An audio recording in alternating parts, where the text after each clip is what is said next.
جمال الوجود بذكر الإله وتصفو الحياة بنور هدى وتطلب نفس له طاعة ويبلغ سعد إلى منتهى.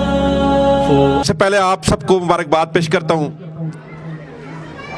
والدین کو، بچوں کو، اساتذہ کو، کہ جنہوں نے محنت کر کے ان بچوں کو قرآن حفظ کروایا اور آج ان کی تکمیل کا دن ہے. میری ماں اور بہنوں، میرے بزرگوں، بھائیوں اور بچوں، غلام صابر صاحب سے میں کہہ رہا تھا کہ آپ نے سمندر کو کوزے میں بند کر دیا، اور آخری مقرر کے لیے بڑی مشکل ہوتی ہے جب ساری باتیں پہلے کہی جا چکی ہوں. میں صرف چند باتیں کروں گا اور اس کے بعد آپ سے اجازت چاہوں گا. آپ والدین بہت خوش قسمت ہے کہ جن کے بچوں نے حفظ کیا ہے. اللہ کے نبی نے فرمایا قیامت والے دن جن کے بچوں نے قرآن حفظ کیا، جنہوں نے بچوں نے قرآن پڑھا، قیامت والے دن ان کے سروں پہ تاج سجائے جائیں گے، اور ان تاج کی روشنی، ان تاج کی چمک اتنی ہوگی جو اس سورج سے بھی زیادہ ہوگی. تو آپ خود تصور کریں گے کت عزت کی بلندیوں پہ آپ ہوں گے. اور پھر مولانا نے فرمایا کہ ایک حافظ اپنے والدین کو، اپنے 10 خاندان کے لوگوں کو جنت پہ لے کے جائے گا. اور پھر جو افاظ ہیں، جو قرآن پڑھنے والے ہیں، وہ جب ان کو اللہ تعالیٰ حکم کرے گا کہ جاؤ، چلتے جاؤ جنت میں، جہاں تک قرآن مجید تمہیں یاد ہے تم منزلیں طے کرتے جاؤ، جہاں تک وہ پڑھتے جائیں گے جنت کی منازل طے کرتے جائیں گے. اس لیے کتنے عظمت والے لوگ ہیں. میرے پاس مولانا لوگ آتے ہیں، والدین آتے ہیں، کہتے ہیں کہ ہم بچے کو کامیاب دیکھنا چاہتے ہیں. میں ان سے پوچھتا ہوں آپ کی کامیابی کا معیار کیا ہے؟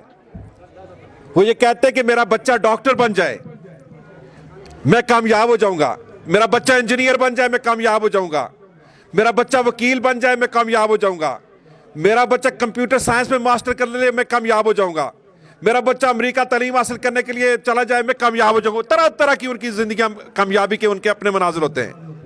میری ماں اور بہنوں، میرے دوستوں، وہ یہ نہیں جانتے کہ یہ جو میں کہہ رہا ہوں یہ صدقہ جاری ہے یا گناہ جاری ہے. اگر انہیں اپنے بچے کو صحیح تعلیم نہ دی، اگر بچے کی صحیح تربیت نہ کی، ان کا بچہ ڈاکٹر بن گیا، ان کا بچہ انجینئر بن گیا، ان کا بچہ وکیل بن گیا، ان کا بچہ پروفیسر بن گیا، سائنٹسٹ بن گیا، لیکن اللہ اور رسول کے بھولا ہوا ہے، وہ رشوت لیتا ہے، وہ ظلم کرتا ہے، وہ ناانصافی کرتا ہے، تو میری ماں اور بہنوں، خدا کے لیے، خدا کی قسم، وہ آپ کے لیے گناہ جاریہ بن جائے گا. پروفیشن میں جائے گا وہ انشاءاللہ بہترین پروفیشن لے کے جائے گا. میری دعا ہے کہ اللہ تعالیٰ ان بچوں کو دنیا اور آخرت میں کامیاب کرے. اور آپ والدین قابل مبارکباد ہے. انشاءاللہ مجھے امید ہے کہ اور کی والدین جو ہے وہ اپنے بچے حفظ سیکشن میں ڈالیں گے، بچوں کو قرآن پڑھائیں گے، گھروں میں بھی ان کی تربیت کریں گے. اسکول میں تو ہماری ذمہ داری ہے، اور انشاءاللہ اس پاکستان کو گل گلزار کریں گے اس سے اچھی تعلیم دے کر. اس کو ضبط تحریر میں لا کے مصحف کی شکل دی ہے. اس دن سے لے کے آج تک 14 صدیاں گزر گئی ہیں، اسی طرح لکھا ہوا. لفظ شیء جس کا معنی چیز ہے، تھنگ، شین اور یا، اور اوپر حمزہ لگا کے نیچے زیر کی تنوین لگا دیتے ہیں. کبھی منصوب حالت میں ہو تو شیئن بھی پڑھتے ہیں، شیئن بھی پڑھتے ہیں.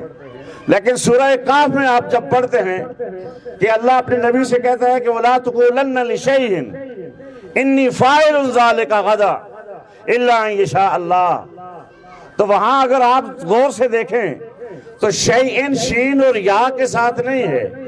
شین ہے اور شین کے بعد پھر الف ہے، اور شین کے بعد آپ الف لگائیں اور پھر یا لگائیں تو کیا بنتا ہے؟ شائی نہیں بنتا، شائی بنتا ہے. اور عربی میں شائی ہماری ٹی کو، چائے کو کہتے ہیں. اس الف کے اوپر گول سا دائرہ لگا دیتے ہیں کہ یہ الف محذوف ہے، لیکن اس کو کسی نے اب آج تک کتابت سے اور تحریر سے نکالا نہیں ہے. بہت ساری مثالیں دی جا سکتی ہیں. تو جس طرح اللہ کے رسول نے اس کو لکھوایا، صحابہ کرام نے اس کو لکھا، اسی انداز میں آج تک ہمارے ہاتھوں میں موجود ہے. اگر خدا نخواستہ یہ قرآن عظیم الشان دنیا سے یہ جو ٹیکسٹ حالت میں ہے، کتابی شکل میں،